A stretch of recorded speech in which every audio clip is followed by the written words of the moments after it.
हे आहेत शिवसेनेचे धनुष्यबाणाचे म्हणजे शिंदेचे उमेदवार, जे प्रचार करत करत थेट ठाकरेंच्या मातोश्री बंगल्यासमोर गेले. तिथे तेव्हा काय घडलं पहा.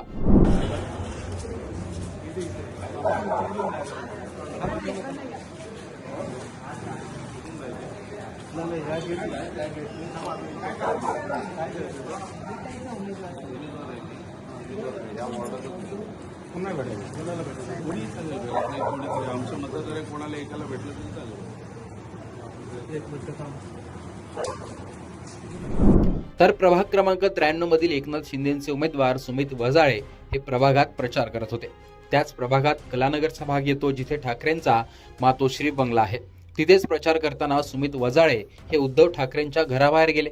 तिथे पोलिसांनी त्यांना अडवलं असता आपण या वॉर्डातले उमेदवार असून मतदारांना भेटण्यासाठी आल्याचं सांगितलं. कुणालाही एकाला भेटलं तरी चालेल म्हणत त्यांनी ते ठाकरेंकडे मत मागण्याचा प्रयत्न केला.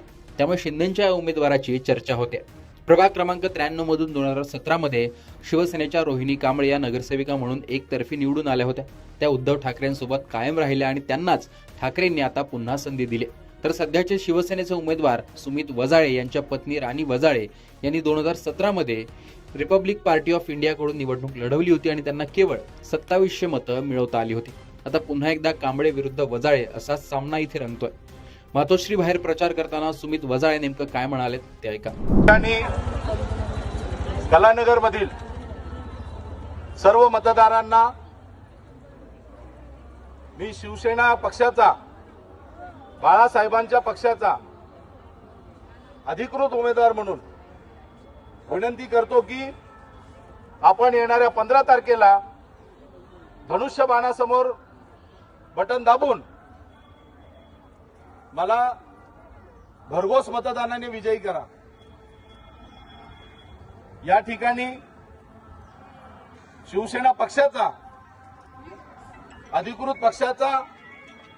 अधिकृत चिन्हाचा मी सुमित वजाळे हा उमेदवार आहे. तरी आपण सर्वांनी मला या ठिकाणी सहकार्य करावं अशी मी या कलानगर मधील सर्व मतदारांना विनंती करतो. इकडे जरा मी बोलते आता. हॅलो. कलानगर मधील माझ्या स्वतः मतदार बंधू आणि भगिनींनो, लक्षात ठेवा, येणाऱ्या 15 तारखेला आपल्या बाळासाहेबांचं धनुष्यबाण याला आपण निवडून द्यायचंय. आम्ही चोर नाही आहोत साहेब, आम्ही तुमचे शिवसैनिक आहोत. आज तुम्ही आम्हाला खूप खूप खूप खूप मोठा आशीर्वाद दिलेला आहे, पण आम्ही चोर नाही. आम्ही तुमचे शिवसैनिक आहोत साहेब, आम्ही तुमचे शिवसैनिक आहोत, आम्ही बाळासाहेबांचे शिवसैनिक आहोत. आज आम्हाला फार मोठा आमचा अपमान झाल्यासारखा वाटतोय.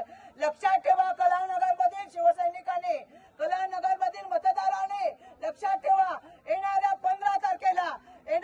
15 तारखेला धनुष्यबाणावर शिक्कामोर्तब करून परिवर्तन घडवा. चोरांना नाही तुम्ही शिवसैनिकांना बाळासाहेबांना निवडून आणणार आहात. इतकं लक्षात ठेवा. इतकंच बोलते मी. धन्यवाद. जय हिंद, जय महाराष्ट्र, जय भीम. वंदे भारत माता की. बाळासाहेब ठाकरे यांचा.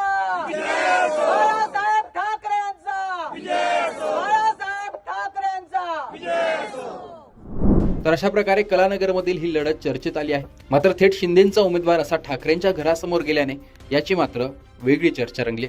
एकूणच कलानगरमधील ही लढत आणि उमेदवाराने ठाकरेंच्या घराबाहेर जाणं याविषयी तुमचं मत कमेंट बॉक्समध्ये सांगा. लोकमतचं YouTube चॅनल सबस्क्राईब केलं नसेल तर आठवणीने सबस्क्राईब देखील करा.